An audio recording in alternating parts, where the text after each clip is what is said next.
Thank you. I was saying that the first paper it's by Professor Filippo Beltrami and co-authors, and focus on the effects that electric production from renewable energy sources has on CO2 emissions with estimation of zonal CO2 marginal emissions for Italy. The second one by Pablo del Río from the Spanish Research Council and two co-authors of the Chair of Energy Sustainability, Elisa Trujillo and Daniel Davi, analyze renewable energy options and particularly how to design them to take into account both direct and indirect costs related with the generation of renewable energy. And finally, in the third paper, Stefan Lam from the University of Toulouse and Marco Samano propose a framework to evaluate, to quantify empirically the geographical mislocation of renewable energy sources due to the lack of specific incentives regarding location. The first presenter will be Filippo Beltrami from the University of Padova.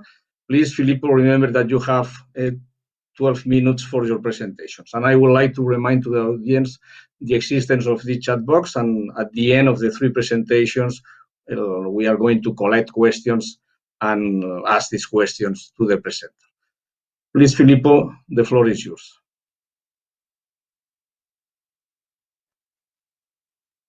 Yes. Perfect. I don't see the slides of the presentation at the moment, but I guess they will be soon available. Thank you very much.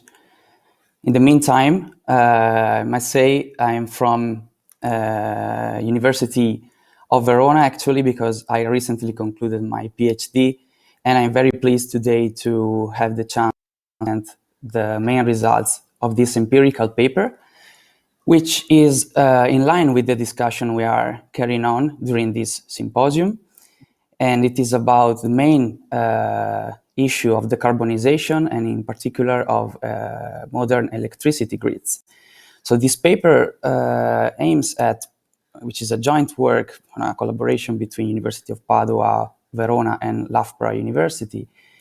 It aims at providing a new estimation technique for the estimation of marginal emission factors in the electricity grids.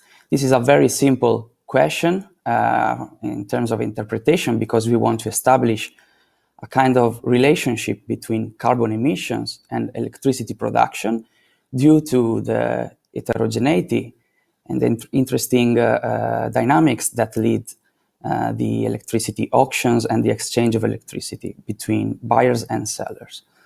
Next slide, please. So this is the outline of the talk of my presentation. I will start with the motivation and then move through the contribution and in comparison with the literature and the existing approaches for the estimation of marginal emission factors, and then present the methodology together with the description of data and final results and some policy considerations. Next slide, please. So, as we are discussing today during this interesting symposium, there are increasing ambitious targets for carbon emissions reduction.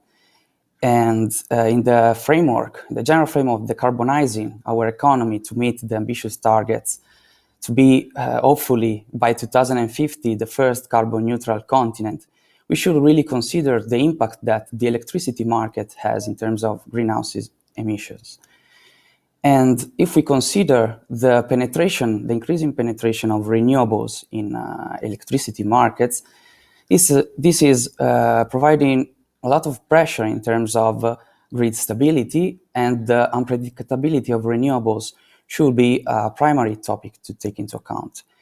Their economic benefit that they are conveying to the markets, which is largely studied in the literature, the merit order effect, is indeed coupled also with the crowding out of more expensive and carbon-intensive units of power generation. Think about combined cycle gas turbines, but mostly the power plants fueled by coal and oil.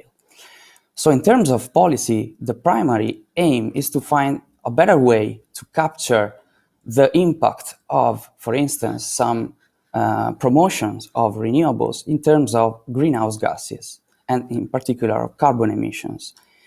Usually, the approach of the policymaker to use the average emission factor is not complex enough to measure the potential for carbon emissions reductions, because it ignores the variability that producing electricity during the day has on the environment, the dynamic change of the merit order structure of the technologies, and crucially, the carbon intensity of the units that mostly clear the markets. They are called the marginal units by considering the functioning of the electricity markets. So the target of this paper is to find a new estimation technique for marginal emission factors. Next slide, please. So this contribution of our paper is to provide a novel time series approach by exploiting the features of data generating process to take into account the dynamic evolution of our time series variables. And what we do is to introduce or exploit the fractionally cointegrated vector autoregressive model starting from the framework, the general framework of the cointegration approach. Next slide, please. The existing approaches for the estimation of the relationship between generation of electricity and emissions starts from the US literature with the variables taken in level with some regional fixed effects. Then the seminal contribution by Hawkes takes these two target variables as inverse differences. However, what we claim in the paper that we published in August 2020 is that we should be concerned with the time series properties of our time series variables, and this should be taken into account with more complex econometric techniques. Next slide, please. So the three elements we add as a contribution to the literature of this paper is to take into account the heterogeneity of electricity markets, in particular the Italia one, which is a perfect case study for the heterogeneity of production, the inclusion of renewables in generation data to have a full measure of this tool, and to use the idea, to extend the idea of the fraction of the cointegration by imagining that, and this will be confirmed by data, that our two variables may be fractionally cointegrated. Next slide, please.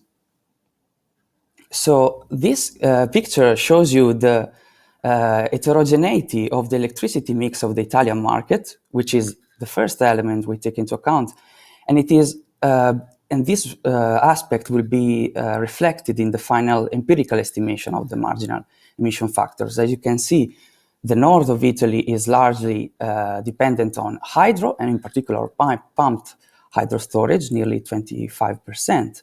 Whereas as we move towards the south of Italy, we have more contribution from solar and wind in particular. Whereas for Sardinia, we have a large share of thermoelectric generation. Next slide, please.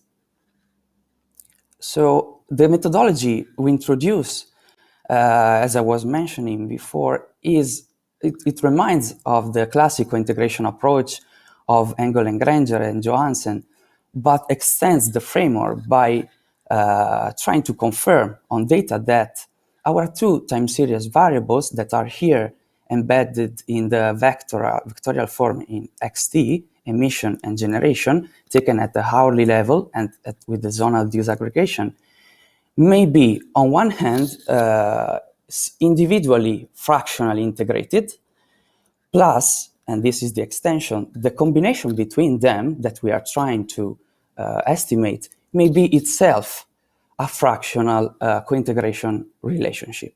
And this will be this model is estimated through maximum likelihood. And as you can notice here, the estimate of the marginal emission factor disaggregated at the zonal level is reflected in parameter beta. So now we can move on to the next slide. In terms of robustness checks, we are posing this assumption, which needs to be validated by data. And the most hypothesis test we make is that, are we actually allowed to use the fractionally cointegrated vector autoregressive model instead of a standard cointegrating approach?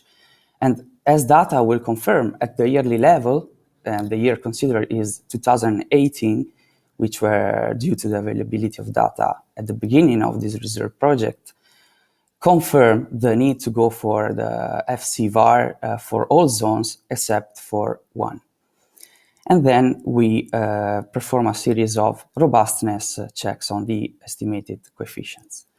Let's move on to the next slides. Just briefly, the data that we collected are for the case of the Italian day-ahead wholesale power market, which we believe is an interesting case study due to its spatial heterogeneity. And regarding the generation, we take hourly frequency data from the analysis of bids in the day-ahead power market, where buyers and sellers of power exchange electricity for the day ahead. And regarding the calculation of emissions, this was the primary aim and the primary effort. We start from data about efficiency parameters of thermoelectric power plants, the relevant one, with a capacity, of course, higher than 10 megawatts. And then we try to extrapolate the hourly consumption of fuel of thermal units of power generation, then apply some carbon intensities at the national level, some average carbon impact of fuels, and then retrieve the calculation of carbon emissions at the plant level with hourly frequency disaggregation. The analysis is performed for the 6 zones of Italy, except for Zone South, for which we had to exclude due to lack of emission data due to a new market configuration operated by the transmission system operator at that time. We can move on to the next slide because only 2 minutes, I guess, are missing. So this is the raw time series of generation and emissions plotted on the same graph. And as the graph shows, there is some kind of co-movement between our two variables. This is for the zone north. But this co-movement may be, and in fact, it will be confirmed by data to be a fractional co-integration. Next slide, please. So the results, after performing some preliminary unit root and stationary tests that confirm that our single time series variables are fractionally integrated, we move on to the next step by adjust seasonally our variables and adopting the FCVAR technique. And this is appropriate indeed for all zones except for center-south at the yearly level. In this case, we use the RFIMA technique to derive an empirical estimation of the MEF. We replicate the same analysis at the quarterly samples to evaluate seasonal patterns, and the FCVAR in this case is rejected for a majority of cases. Therefore, in this case, we use the RFIMA technique. Let's go to the final results. So this is the outline of the results for the marginal emission factor by zone in Italy. And I also reported as the second column the average emission factor, which is simply calculated as the ratio between carbon emissions and electricity generation to have a term of comparison with the estimation of the marginal emission factor. And in line with the literature, in all cases, we find that the MEF is higher than the average emission factor, displaying that the average emission factor underestimates the potential carbon savings and clearly is misleading if we want to evaluate the carbon intensity of the average carbon intensity of marginal units of generation. The surprising result is only for the zone north, for which the MEF is lower than the average emission factor. And what we argue is that this is due to the improved dispatchability of renewables, which progressively act more and more on the generation margin, and therefore they tend to put a downward pressure on the average carbon intensity of marginal generators, since the more polluting carbon intensity from thermal generators is progressively crowded out from the market. This is an encouraging result. The next slide, which is the last one, shows the result of the empirical marginal emission factors at the seasonal or quarterly level. And as the table shows, in all cases, winter period is the most polluting one in average terms, apart from Sicily, where actually the carbon emission, the marginal emission factor is still high, and there is some uncaptured heterogeneity, which depends on the transmission constraints between Sicily and the rest of Italy, in particular with south, for which there are some congestion issues still that needs to be carefully examined by policymaking and by economic agents regarding exchange of electricity. So overall, and the last slide is the following one, what we stress in this paper under the framework of decarbonizing electricity sector is that policymakers should take into account that marginal emission factors are more straightforward to guide well-oriented policy interventions, because they may actually capture the carbon intensity of marginal units of generation that, at the end of the day, are the first ones to react from marginal impacts of policy making, for instance, to stimulate the production from renewables in any electricity grid that we are taking into account. The heterogeneity of marginal emission factors is also very important, and this analysis is applied to Italy, but it can be extended to any type of zonal market that works on nodal pricing. And so these seasonal differences and the regional differences are very important for a novel approach to marginal emission factors and to policy making for decarbonization as a whole. The next slide concludes, and I want to thank you for your attention, and thanks to the IEB staff for this symposium. Thank you very much, Filippo, for your presentation. Then let's move on now to the next presentation by Pablo del Río from the Spanish Research Council. Pablo, please, when you want.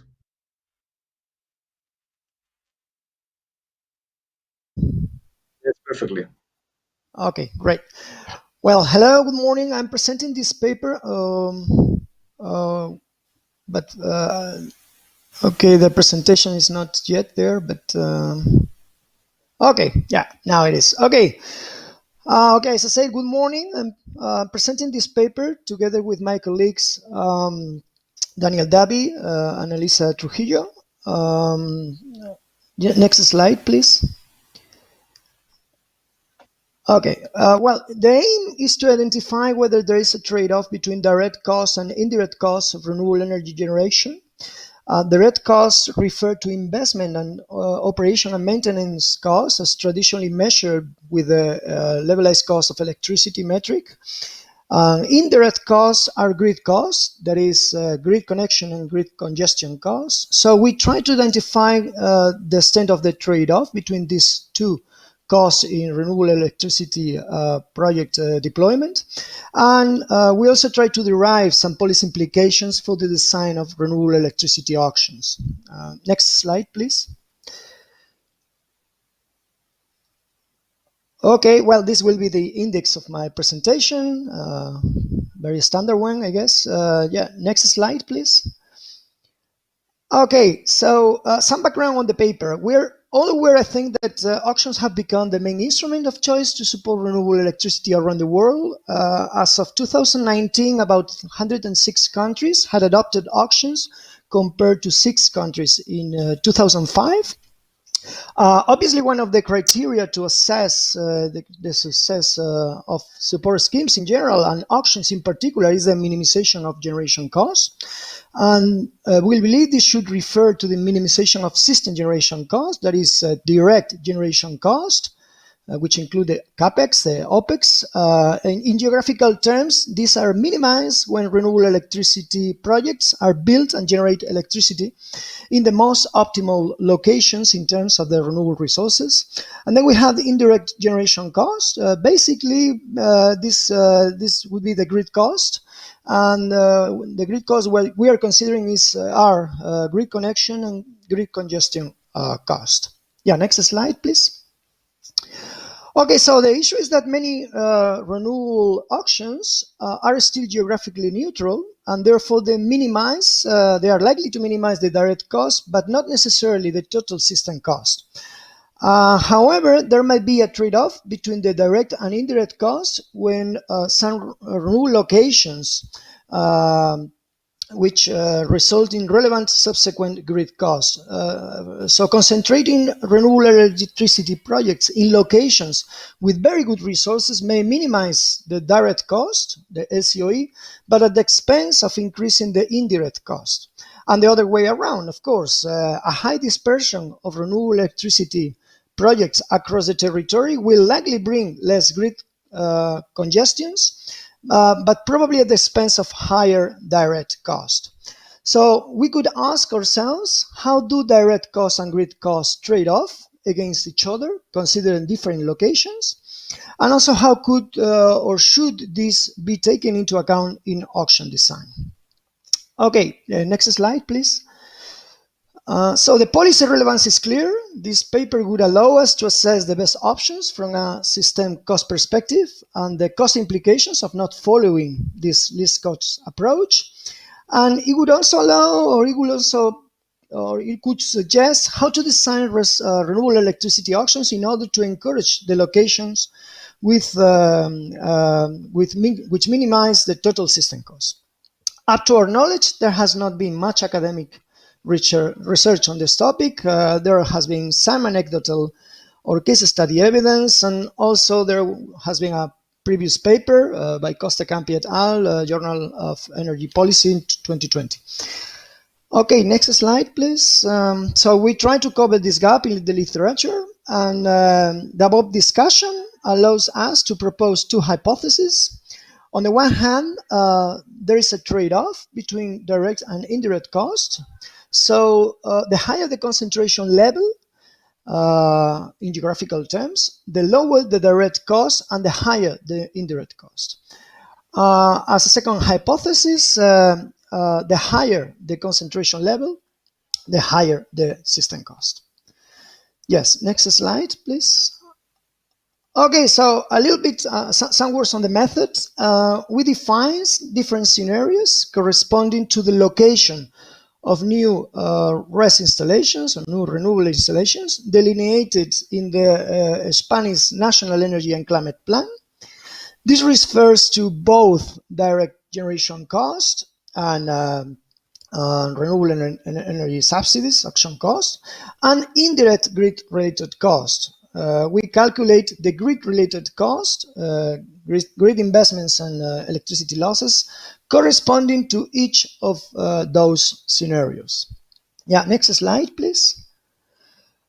Okay, but before the deployment of renewable capacity is allocated to each region, we calculate their generation, what we call productivity, the amount of generation divided by the amount of capacity. Then we calculate the LCOE, and of course we made assumptions about some values such as CAPEX, OPEX, minimum and maximum electricity generation per region, the discount rate, and the number of years. Okay, so all regions, using the maximum LCOE, all regions for wind and solar are sorted in ascending order, and we define 6 scenarios. Meaning regions with similar LCOE. Next slide, please. We also define 3 different allocation types for the deployment of new renewable energy capacity. In the first one, new wind and solar capacity could be proportionally allocated considering the regional capacity in 2017. In the second, it would be equally allocated regardless the regional capacity in 2017. And in the third, it would be allocated until all regions achieve the same density in megawatt square kilometer. Yeah, next slide, please. Okay, as baseline for our simulations, we use the actual daily generation mix and electricity flows in transmission between 2015 and 2017. And then we calculate flows between regions, comparing flows, that is the baseline and the estimated flows with our simulations. The growth in congestions and then the grid congestion costs are calculated. The growth in electricity losses is also calculated from flows, and then we calculate the total grid connection costs which are necessary to allocate future connection points for new RES plants. Okay, so next slide, please. So the results of our calculations, of our analysis, can be disaggregated in three parts. First, total indirect cost, then I will comment on auction costs, and I will then provide a comparison between the indirect costs and the auction costs. Next slide, please. Okay, well, regarding the total indirect cost, what you can see in this table are 6 scenarios, going from more concentrated to less concentrated. So scenario 1 would be the more concentrated, where deployment of capacity of new capacities only in 2 regions, and 6 is the most dispersed, scattered scenario. So what we can see, I invite you to look at the final line, the color with colors. What we can see is that these indirect costs are the highest when new renewable capacity is concentrated only in 2 regions, and decrease when new renewables are allocated across all the countries. I have to say that both grid congestion and grid connection costs follow the same pattern, and the costs also basically follow the same pattern when different allocation types are considered. Okay, next slide, please. Regarding the auction cost, that is what we could say that the direct cost. For each scenario, we calculated the potential subsidies to compensate the wholesale price below the LCOE in some regions. Okay. To do so, what we do is to use the hourly average wholesale price in 2017 and the hourly average production from wind and solar in the same year. And then we define several hourly wholesale prices for 2030, considering the following reductions in such wholesale price: 0%, 10%, 20, 30, 31, 40, and 50%. Okay, total auction costs, and they're calculated as the net present value of the subsidies during 20 years, and considering an interest rate of 2%. Okay, what we can find in this table is that basically subsidies increase as we move from the more concentrated to the more scattered scenarios. So a higher geographical dispersion could increase the direct cost, and therefore the support that should be provided by the auction in order to cover those costs and lead to the deployment of renewable capacity. It can also be observed that the level of those costs obviously depends on the level of the wholesale prices, although they follow more or less the same trend when moving to less concentrated scenarios. Okay, next slide, please. The last one for the results.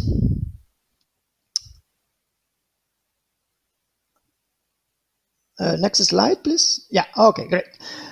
Okay, well, what we can see when we compare the indirect cost and the auction cost is that there is a clear trade-off, and the lower indirect cost of scenarios in which the renewable electricity plants are more scattered across the territory seem to offset the higher direct cost of more dispersed plants. So if the auction cost and the indirect costs were added, the total aggregated cost would be possibly reduced when moving from more concentrated to more dispersed scenarios. Okay, next slide, and ending. Okay, as a conclusion, we can therefore retake the above analysis, and which would lead us to say that there is a trade-off between direct costs and indirect costs. We can also say something about the extent of the trade-off. What we can say is that the total aggregated cost would be reduced when moving from more concentrated to more dispersed scenarios.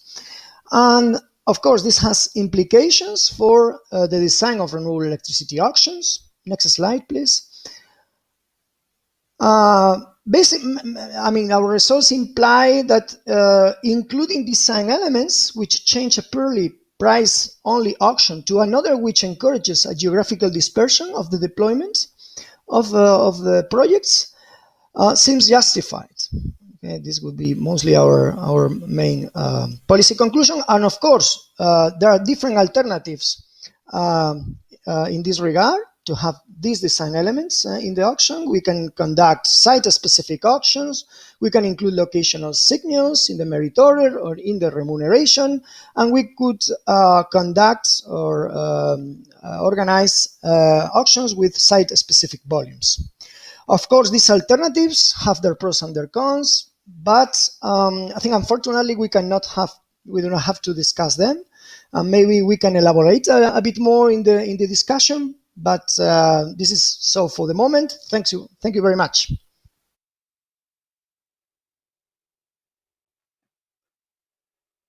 Thank you very much, Pablo, for your presentation.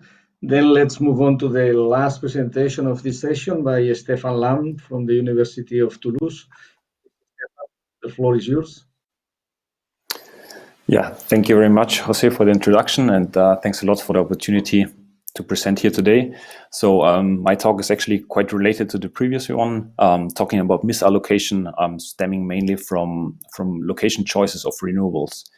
So this paper is joined with Mario Samano from HEC Montreal. Okay. See, just next slide, please. All right, so introducing renewable energy sources in the electricity market comes with a large economic cost.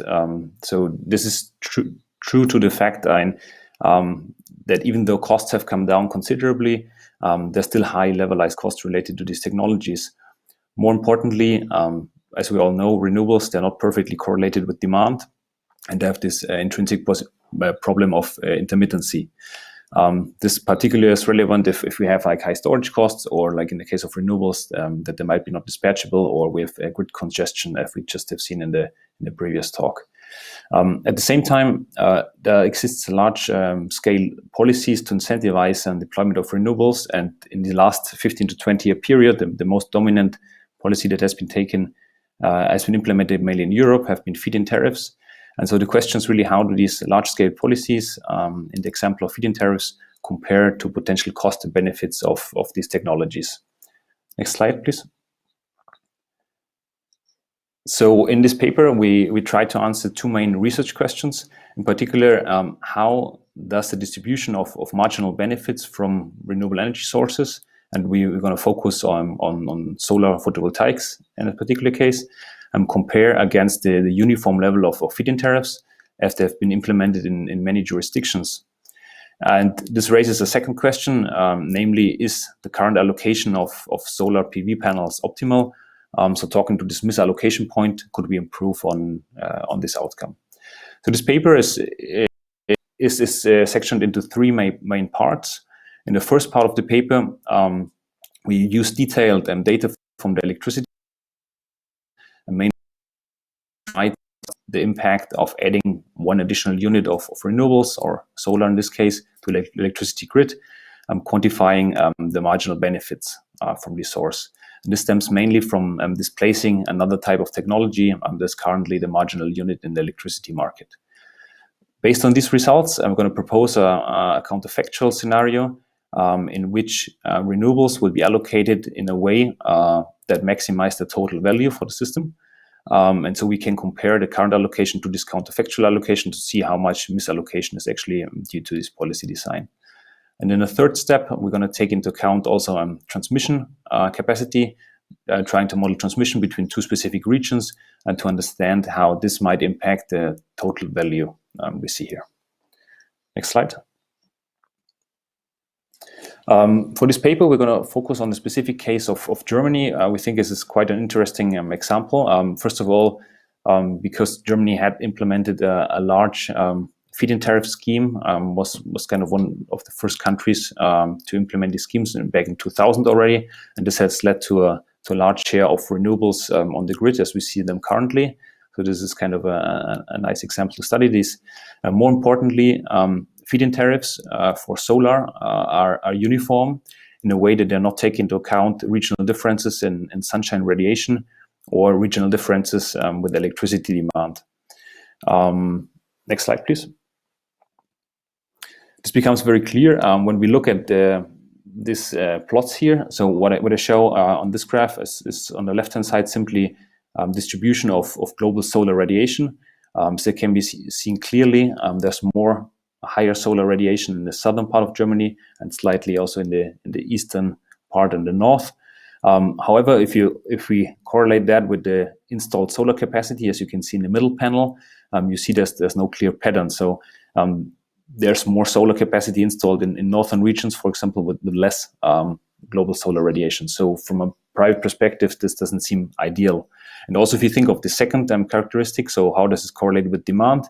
I'm going to plot this on the right-hand side, and this is only at state level, but still you can see a high electricity demand in regions, especially in the northwest, where there is they're not particularly high solar radiation, and also might not perfectly correlate with solar capacity.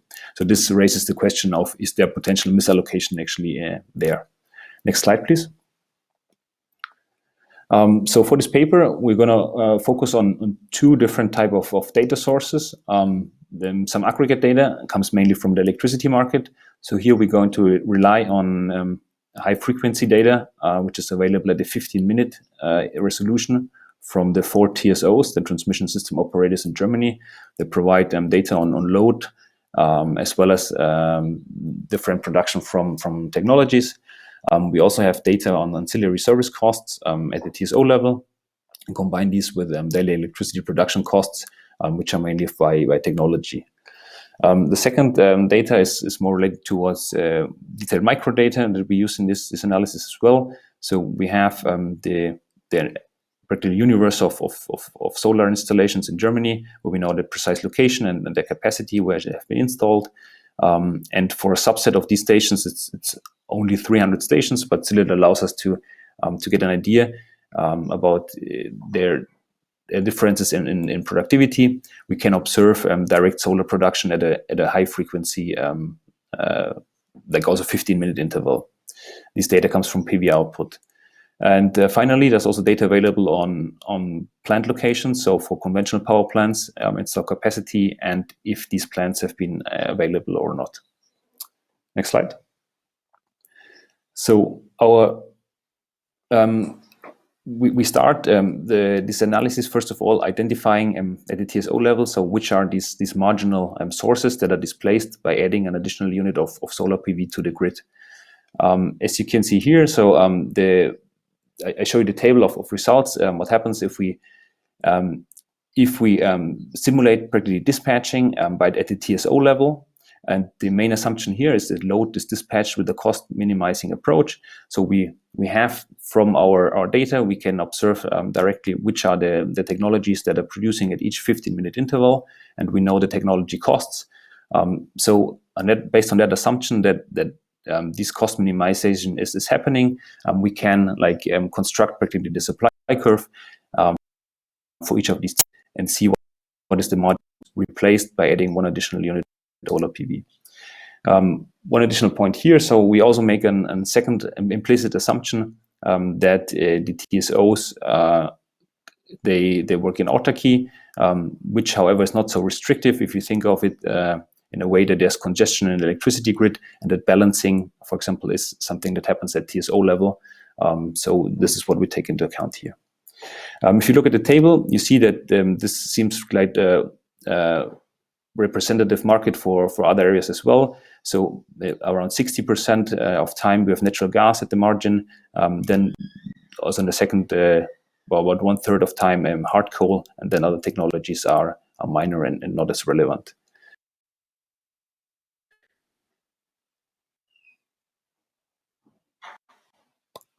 Slide.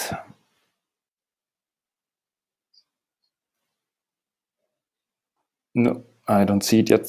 Can you please change to next slide? Yeah, thank you. So now, having identified what are these marginal technologies, we are measuring the marginal benefits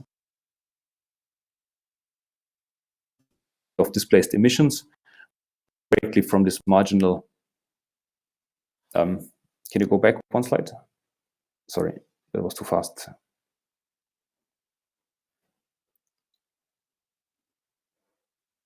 Can you go back? Okay, let's just keep it here. So we see at the table already the results from the different marginal benefits components, as I mentioned before. So the marginal benefits are composed of three elements. So we have avoided operating cost, which is practically the cost of this marginal technology that is displaced, and the associated emissions for those. So this is avoided emissions in the last column. And as you can see, the avoided operating cost and avoided emissions are really like the main factors driving the total gains from adding renewables. The ancillary service costs are rather a small share. I wanted to mention here briefly still, so while getting the results for the avoided operating cost and emissions, this is quite straightforward. Once you have these marginal units, there's no straightforward way to identify what's the impact of adding renewables to the ancillary service costs. So there in the paper, we propose a new approach where we cluster load using a k-means cluster, and then using a flexible functional form polynomial to estimate the impact of adding renewables to the grid. So what you can see here clearly from the table is that the total benefits are relatively similar across Germany. So that ranges from like 40.8 to 44.4 euros per megawatt hour. However, we find quite some heterogeneity in it, as you can also see in the standard errors that we will provide just below. Can you go to the next slide, please? All right, so seeing that there is some evidence of heterogeneous marginal benefits from increasing these renewable energy capacities, we're asking ourselves, like, what would be potential gains coming from an optimal allocation? So as you've seen from the previous graphs before, productive inefficiencies might practically occur because of two main reasons. First of all, we have solar installed in regions where the productivity is simply lower. It's kind of a private benefit, you could say. And at the same time, they might also provide a lower marginal benefit in a way from this table. So there might be lower benefits associated with emissions or the production cost. So what we propose is then a counterfactual to compare the value of the actual system versus a simulated optimal output. And in order to do so, we relocate the current solar capacity that is installed incrementally. So you could think of it that each 1 megawatt of capacity to areas that resulted in the highest benefits, subject to policy parameter.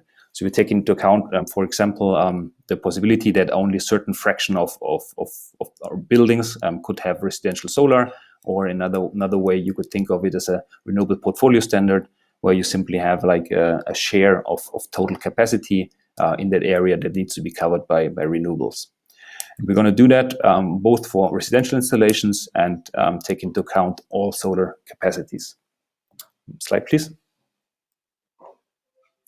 So those are the results for the main reallocation. As we said, the reallocation value is simply then calculated once we have the value of our optimal allocation divided by what is the value of the current allocation, the relevant social cost of carbon. On the left-hand side panel, what I show you here is the percentage of gains for the total system as a function of gamma, and gamma is simply our policy parameter. So in this case of the residential installations, we use gamma as the share of residential buildings that have a solar installations. So as you can see, once we allow for more households having solar installed in their region, more and more solar gets relocated to more productive areas, and the total gains are increasing. This leads to this concave function. And so, for example, is at a 20% share, so meaning that 20% of residential buildings have a solar installation, this would lead to around like 6% in gains in total system, evaluating these three factors that we've seen before, contributing to the marginal benefits. These values can be quite different if we use different values for social cost of carbon. So they are definitely increasing with a higher social cost of carbon. Next slide, please. Finally, we're gonna have look into misallocation, take into account also the value of transmission. In this case, obviously transmission will make having more renewable energies concentrated in a certain area more valuable. And in fact, Germany, as in other countries, there's this ongoing policy debate about building high voltage lines, especially from north to south, that are able to bring wind energy from the north to the south, but also like solar from south to north, for example. And so to determine this value of the transmission, we repeat this misallocation exercise that we've seen just before. I'm splitting one of the TSOs, which is TenneT. This is a very large one ranging from south to north into two separate areas. And so for these two areas, we can then identify, first of all, the marginal costs of production. And we from there, we see directly which are these periods where we have binding capacity constraints. For this exercise, given that transmission is an important role, so we need to generate sufficient electricity in order to have exports from one region to another. And we're going to focus on all solar capacity. So we're going to redo this misallocation exercise, focusing on all type of solar capacity. A slide, please. Here, just very briefly, so this is how we do it in the paper. So we are practically modeling supply functions that allow us then to estimate the relationship between marginal costs and the residual demand for renewables and the quantity traded. Slide. What I plot here is now this capacity imbalance. So coming from these estimated regressions directly. So you could think of this capacity imbalance as a way of having added this type of capacity between the two regions, north and south, would equalize their marginal costs. So we estimate this capacity constraint at around 3,600 megawatt, which is currently more or less also in line with these projects that are proposed, Südlink and Südostlink, which have a capacity between 2,000 and 4,000 megawatt. More importantly, having backed out this capacity imbalance allows us then to quantify, like to simulate the marginal cost. Once we are able to export from one region to another one, how to value these exports. Slide. And this is then the final results for this reallocation exercise and take into account also transmission constraints. So again, we have the percentage of gains as a function of this policy parameter. Here, the policy parameter is expressed as share of total capacity that is covered with renewables. And as you can see, up to around like 40%, these gains are quite similar because they're simply now export from one region to another. But once we allow for additional capacity being allocated now in the south region, which is more productive, and these exports will be evaluated because we can export them to the northern area, so gains are increasing quite considerably. Overall, gains are larger here because we focus on all solar compared to residential solar that we had in the previous section. Slide, please. And this brings me already to the conclusion. So in the paper, we developed this framework to measure misallocation from renewable energy sources that is inspired by this idea that obviously feed-in tariffs implemented as a uniform policy. However, marginal costs and benefits might be heterogeneous across regions. We do point in the paper, we measure benefits from RES using detailed data from the electricity market. Then in the second step, we're going to take into advantage looking at this misallocation, building a counterfactual, and in the third step, also expanding this by adding this transmission possibility between the regions. And we find that even like with the residential installation, so if we have low penetration rates, this might lead to gains of around 6.4%. If we added transmission, these gains might be larger. And in the paper, we also propose a small cost-benefit analysis where we show that the cost of these current installed transmission lines might be justified in a way if enough renewable energy capacity gets reallocated across regions. Thank you. Then thank you very much, Stefan, for your presentation. We have a little bit less than 10 minutes for questions. Well, I have collected some questions from the floor and from the audience. Then I will begin. My plan is only to make one question, but in the case of Filippo, there is one very technical question and another more general. The technical question, Filippo, is if did you use data or balance that ahead data or balancing data on generation and emissions? Ahead data or balancing data. And a more general question, Filippo, is regarding the heterogeneity of your results and policy implications. The question is, how would you recommend implementing an adaptation of the incentives of renewable energy sources to different questions, for instance, for the seasonal variability? These are the two questions. I think you can answer now. Yeah, thank you very much for the questions coming from the audience. They are pretty much interesting, but regarding the first one, regarding data, so the technical aspect, the entire analysis is based on data about the day-ahead power market.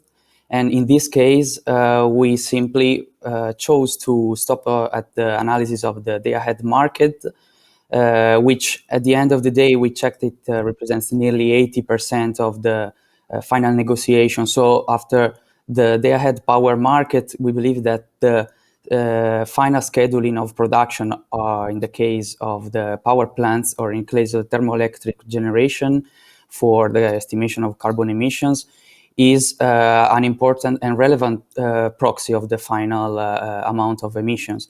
In particular, regarding emissions, also the data do not include the emissions about auto production of electricity, because actually these are not observed in the market.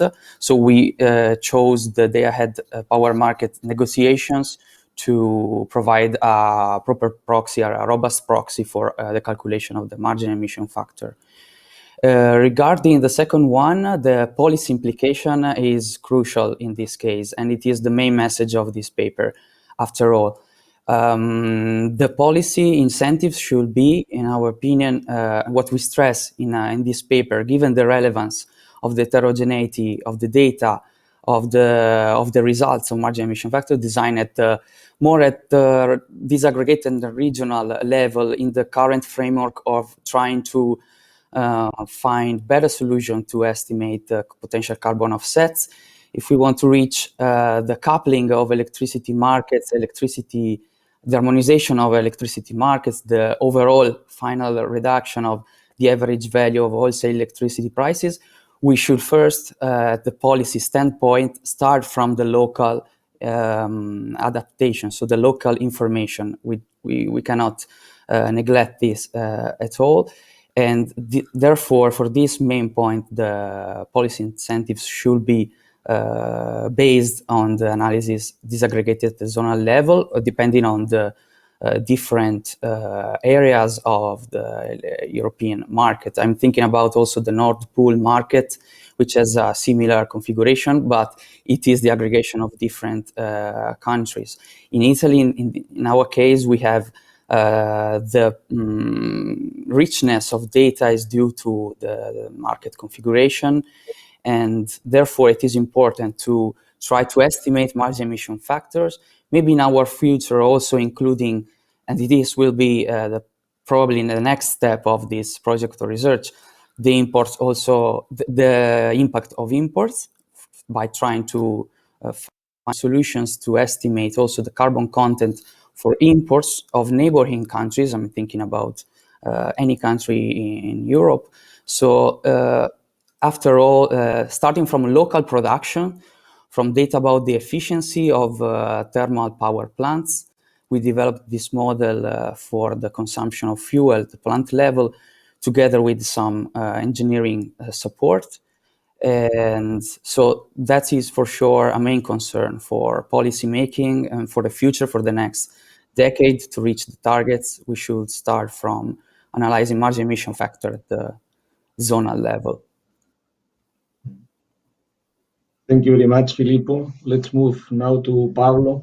Pablo, the question was also regarding policy implications. No, in your last slide, you mentioned locational signals And the question is if you can elaborate a little bit more this, particularly in these two options of locational signals. You mentioned potential cost and benefit. Yeah, well, okay, thanks for the question. It's a relatively complicated issue, but it's also an applied one. I mean, the locational signal in renewable electricity auctions has been included in some auctions already. In my view, there are two possibilities to do this. You can include this signal in the merit order effect. So what you do is basically you order the different bits or adjust the different bits taking into account their impact on congestion nodes. This has been done, and therefore what you do is you penalize those places, I mean those projects which are supposed to be deployed in more congested areas, and you facilitate those which would be deployed in less congested areas. This was done for example, in the Mexico auction in 2017. The problem with this was that there's of course there's an asymmetric information problem in terms of how much what is the level of the adjustment that you do. And for example, in the case of Mexico, in the first auction, yes, the projects were not deployed in the most congested zones, but they were also not deployed in the places with the best resources. So in my view, there was an imbalance in this case because the projects minimized the indirect cost, but at the expense of having too much levelized cost of electricity. We have not made the calculation if one compensates the other. This is one possibility. Another possibility is that you provide this locational signal not only in the merit order but in the remuneration.